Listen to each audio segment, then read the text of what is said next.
Welcome back to my YouTube channel. कर लेते हैं निफ्टी 50 का एनालिसिस।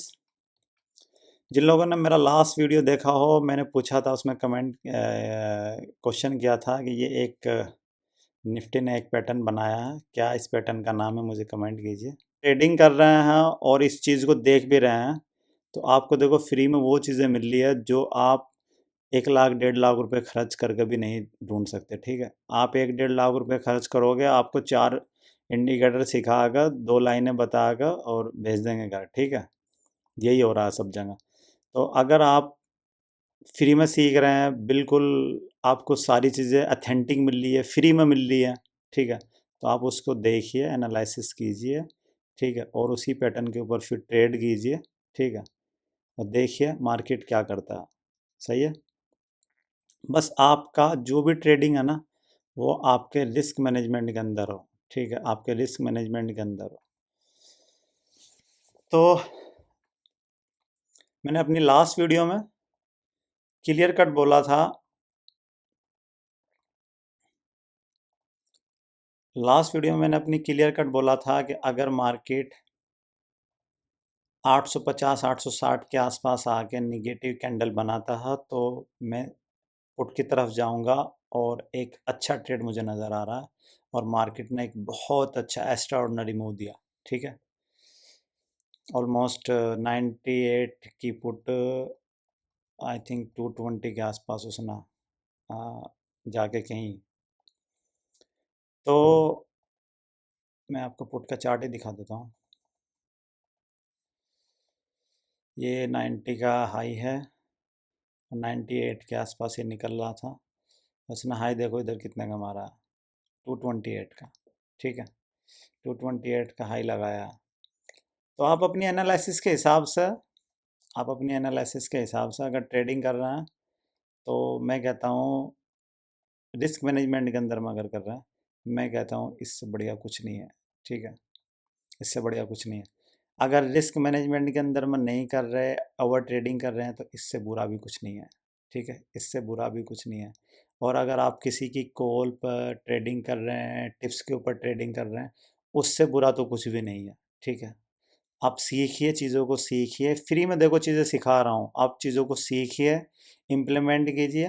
ठीक है, अपनी गलतियों के ऊपर अपनी गलतियों का आइडेंटिफिकेशन कीजिए और उनको एलिमिनेट कीजिए। ठीक है, ओवर ट्रेडिंग नहीं करनी, ओवर ट्रेडिंग नहीं करनी। ओवर ट्रेडिंग करेंगे तो ये मार्केट में फिर ज़्यादा दिन रह नहीं पाएंगे। ठीक है, देखो मार्केट ने क्या किया, मार्केट में गैप अप ओपनिंग हुई, मार्केट में एक अच्छा ब्रेकआउट दिया मार्केट ने। ठीक है, एक अच्छा ब्रेकआउट दिया शॉर्ट टर्म में।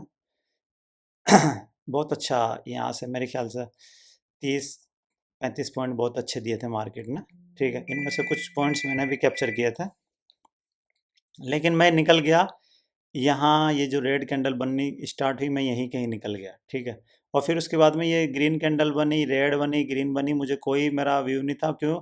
मेरा सीधा व्यू था कि मार्केट 850 860 के बाद अगर निगेटिव कैंडल बनाएगी, मैं पुट की तरफ जाऊंगा, और उस मार्केट ने वही किया, सेम डिट्टो।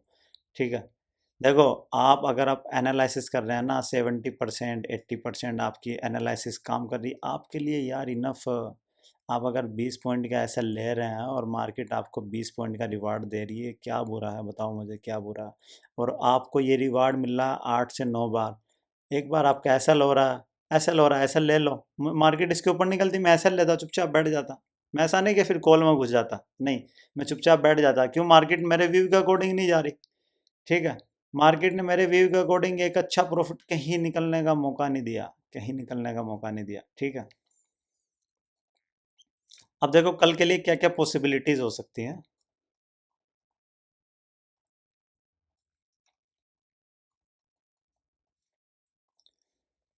मार्केट की ओपनिंग अगर यहीं कहीं होती है, यहीं कहीं होकर यहाँ आने के बाद में अगर कंसोलिडेशन करती है ना, थोड़ी देर कंसोलिडेट करती है और कंसोलिडेशन के बाद में नीचे की तरफ निकलती है, मैं पुट की तरफ जाऊंगा। पहला टारगेट 550, और फिर दूसरे टारगेट अगर इसने यहाँ कंसोलिडेशन नहीं किया, डायरेक्ट निकल गई, तो मैं यहीं कहीं अपनी 75% क्वांटिटी बुक कर लूँगा। यहाँ आने के बाद थोड़ी देर कंसोलिडेशन के बाद इसको ब्रेक किया, मैं 300 तक देखूंगा, 23-300 तक देखूंगा। ठीक है, ये मेरा लास्ट टारगेट होगा 23-300 का। ठीक है, शर्त यह है यहाँ कंसोलिडेशन करे, ठीक है, कंसोलिडेशन के बाद में इस लेवल को ब्रेक करे, इस वाले लो को, ठीक है। अगर मार्केट यहाँ कहीं ओपन होने के बाद ऊपर जाएगी, मेरा कोई व्यू नहीं है, यहाँ तक भी कोई व्यू नहीं है।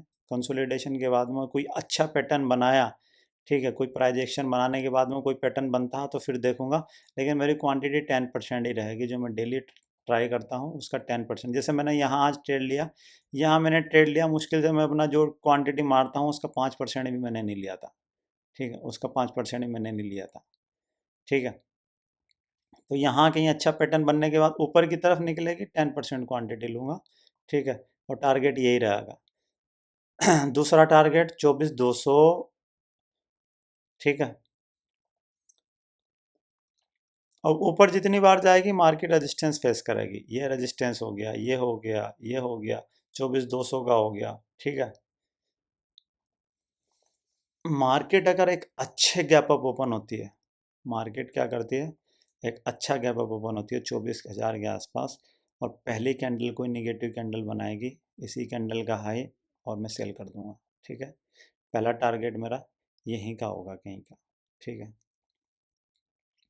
पहला टारगेट ये है और दूसरा टारगेट ये है, मेरा फाइनल टारगेट यही होगा, ठीक है। मार्केट इसके बाद 1000 पॉइंट गिर जा, मुझे इसकी परवाह नहीं है, मैं इसके बाद में अपनी क्वांटिटी, जो मैं क्वांटिटी 75% यहाँ निकाल दूंगा, 25% यहाँ निकाल दूंगा, ठीक है। मार्केट जा रही है तो मुझे कोई परवाह नहीं है, मैं निकाल दूंगा अपनी क्वांटिटी, ठीक है। देखो, लालची नहीं होना, ग्रीडी नहीं होना है, मार्केट है भाई, ये मार्केट है, इसमें ग्रीडी नहीं होना, ठीक है। मार्केट अगर गैप डाउन ओपन होती है और 550 के आसपास 20 मिनट 25 मिनट कंसोलिडेशन के बाद में नीचे की तरफ निकलती है, तो मैं पुट की तरफ जाऊंगा, और मेरा टारगेट, फाइनल टारगेट 23,300 का, ठीक है, 23,300 का मेरा फाइनल टारगेट रहेगा। मार्केट यहाँ कंसोलिडेशन के बाद में ऊपर की तरफ निकलती है तो एक छोटा ट्रेड लूँगा, लेकिन क्वांटिटी मेरी 20% ही होगी। कंसोलिडेशन के बाद 1 घंटा 1.5 घंटा अगर मार्केट बिता के ऊपर की तरफ निकलेगी, तो मैं 20% क्वांटिटी के साथ में कॉल की तरफ जाऊंगा, ठीक है। ये छोटा सा एनालिसिस था, होप करता हूँ आपको अच्छा लगा होगा। अच्छा लगा हो तो कमेंट कीजिए, लाइक कीजिए, चैनल को सब्सक्राइब कीजिए, ठीक है।